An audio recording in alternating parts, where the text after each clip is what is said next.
Okay, let's continue. A probability of 0 or 0% means event has no chance of being happening. A probability of half or 50% means event is just likely to happen as not to happen. Probability of 1 means event is certain to happen. Probability of event will not be less than 0, and probability of event will never more than 1. For example, we randomly chose an integer between 1 and 6.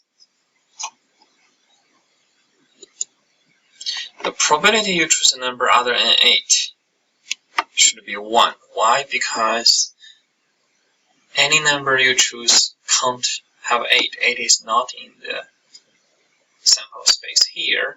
Therefore, you have 100% always choose a number other than 8.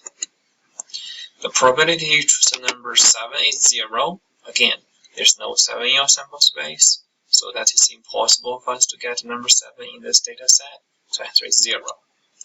The probability you choose all the number is 50%. Probability is just a guide.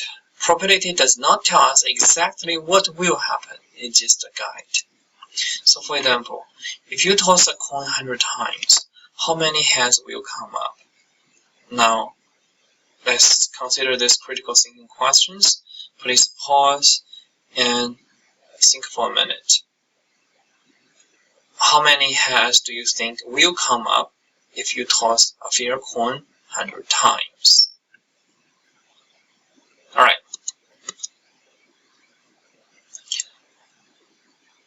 I hope you have a good critical thinking process. Probability tells us heads should have a 50% chance, so you will expect 50 heads. Now be careful.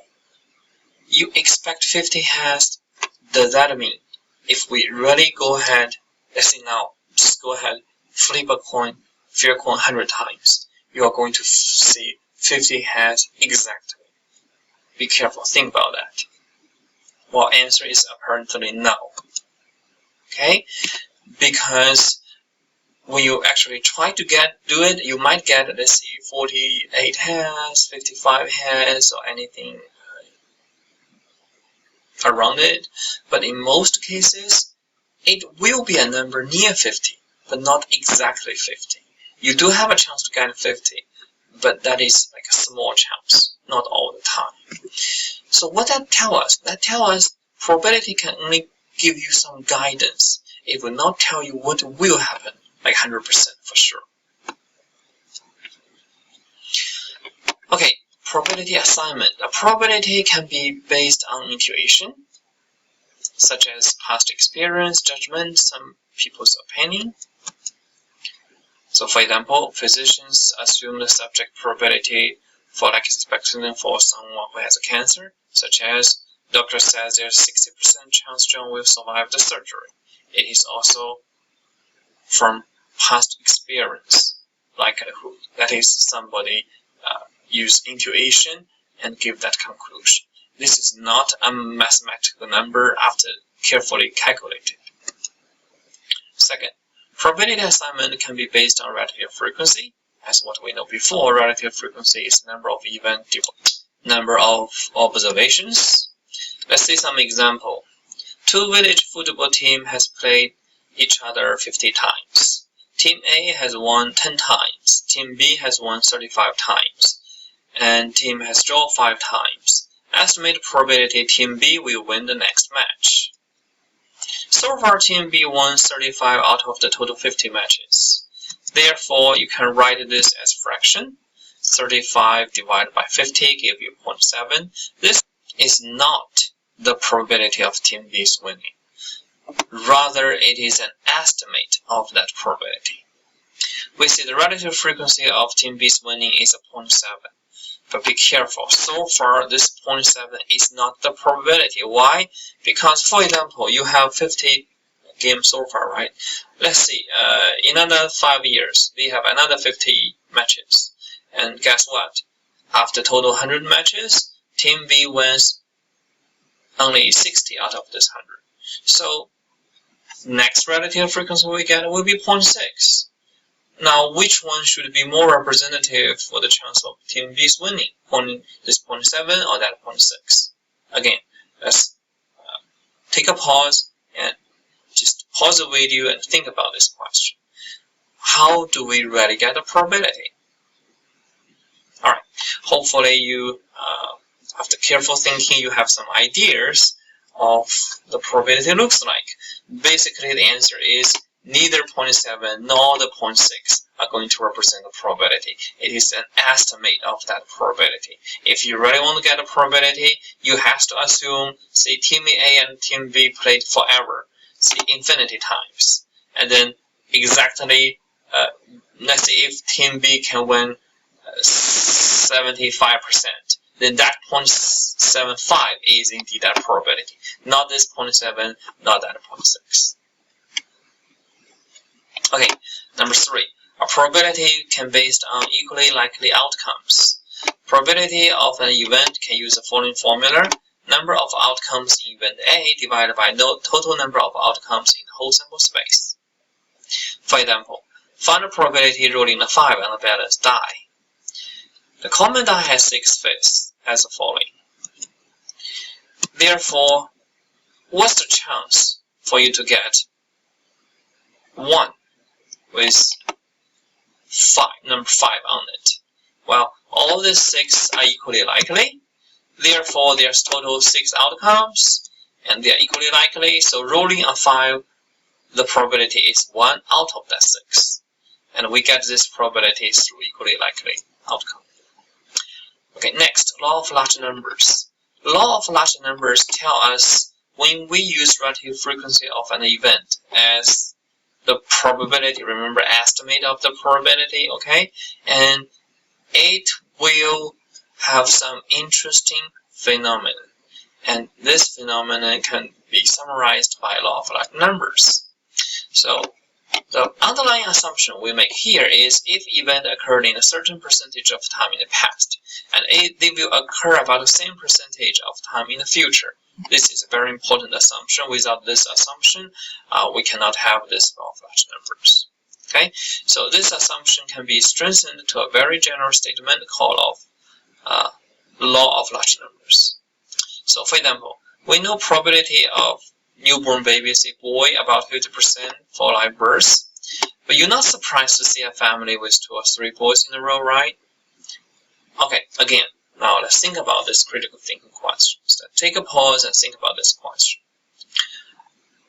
How can we explain that? We know 50% is supposed to be the probability for a newborn baby's sex, so male, right, boy. But how can we explain, let's say your neighbor have 3 boys in a row. How can we explain that? Alright, hopefully after careful thinking, you have your own conclusions. Basically, one possible suggestions I made here is probability is long-term relative frequency. Be careful this word, long-term. Remember, if you just have relative frequency, this is just an estimate, like sample to estimate population. Probability refers to long-term. It can't predict what will happen in any particular case, which is very interesting. This is expressed in law of large numbers, okay, as following. As you take more and more trials, the relative frequency tends towards the true probability. That is the law of large numbers. How to understand that? Large numbers refers to if you have more and more trials, when the number of samples became large. And then this law tells you the relative frequency will go towards the true probability. If this is true probability, it will go towards true probability.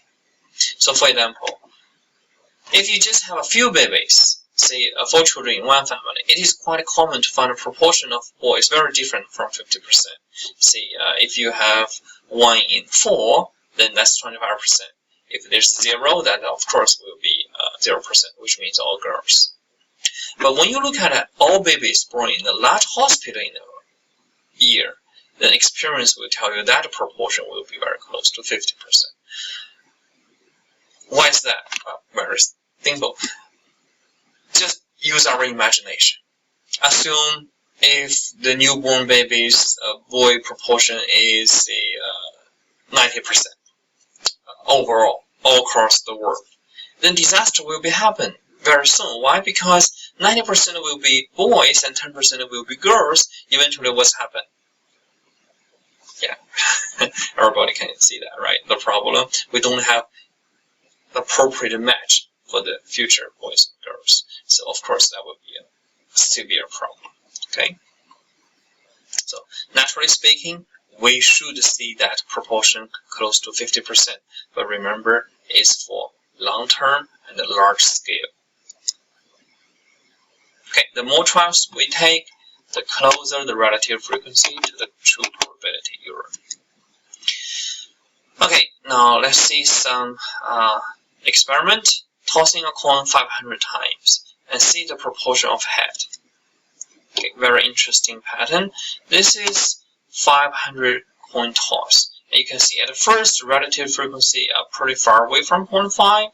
However, when the numbers increase from 100 to 200 to 300 like this, then that relative frequency goes what? Closer and closer to the true probability. So if you flip a coin many times, you expect to see half of the flip turn out to be head. If a coin is flipped 10 times, there's no guarantee that will be exactly 5 head. However, if flip is the coin reached 500 times, then chances are much better. The proportion of head, the relative frequency, will be close to 0.5. The law of large numbers is the reason business such as health insurance, automobile insurance, gambling, casinos can exist and make profit.